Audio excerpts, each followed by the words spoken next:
ষোড়শী, ষোড়শী,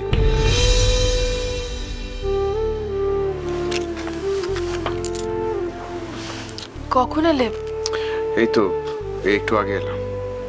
হলো তোমার স্ক্রুটিনির কাজ? হ্যাঁ হয়েছে।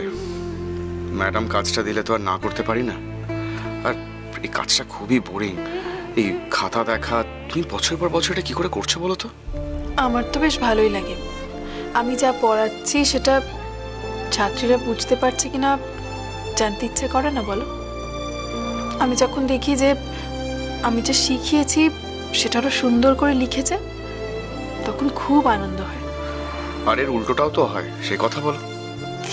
থাক না, সেসব কথা আর মনে করিও না। জানো তো, সেরকম খারাপ খাতা হাতে পড়লে আমি কাউকে খুন করে দিতেও পারি।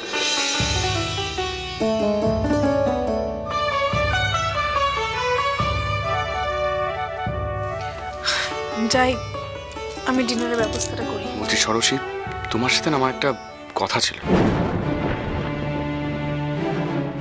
কি কথা বলবে সুবীর? হেনাকে নিয়ে কিছু বলবে? এত অস্থির লাগছে কেন? কি হলো বলো।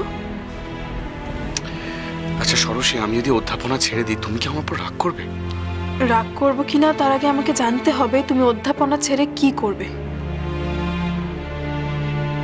আমার মনে হয় আমার উত্তরটা সেখানেই লুকিয়ে আছে। আজকে ধীরানন্দ স্যার আমাকে একটা চাকরির অফার দিয়েছে। কি চাকরি? সিক্রেট সার্ভিসের একটা স্পেশাল পোস্ট। হ্যাঁ, এই নতুন পোস্টগুলো তৈরি করছে যাতে ইন্টেলিজেন্সের সাথে যারা যুক্ত তাদেরকে একটা স্পেশাল ট্রেনিং দেওয়া যায়।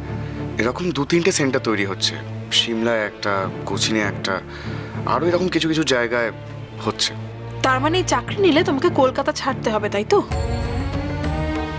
হ্যাঁ। তা তুমি কি বলেছো? না, আমি এখনো কিছু বলিনি। তোমার সাথে কথা না বলে তো সিদ্ধান্ত নিতে পারি না। সেই তুমি বেশি টাকার প্রলোভনে পা দিচ্ছ সুবীর। সেদিনকে এই ঘরে বসে ভদ্রলোক অনেক কথা বলেছিলেন, আমাকে অপমানও করেছিলেন, কিন্তু নিজের অপমানের চেয়েও যেটা আমার সব থেকে খারাপ লেগেছিল সেটা হচ্ছে ওনার লোভ দেখানোর মানসিকতা। তুমি তুমি সেই লোভে পা দিলে সুবীর? ষোড়শী, তুমি এবার বাজে কথা বলছো। উনি আমাকে একটু টাকার লোভ দেখাননি, উনি দেশভক্তি জায়গা থেকে কিছু কথা বলেছেন। হ্যাঁ, এটাও ঠিক, আমি যদি এই চাকরিটা করি তাহলে আমার স্যালারি অনেক বেশি হবে, কিন্তু এটাই সব নয়। উনি তো শুধু কাজটা আমাকে অফার করেননি, হেনাকেও করেছেন।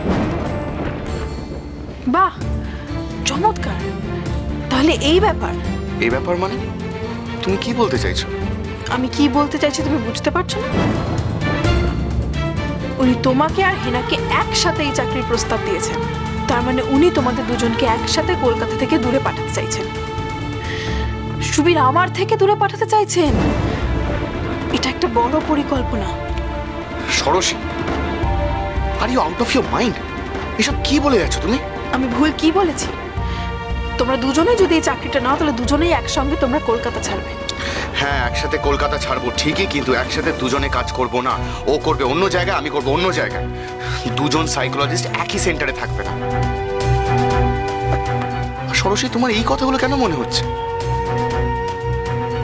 তুমি হেনাকে নিয়ে আমায় সন্দেহ করছো?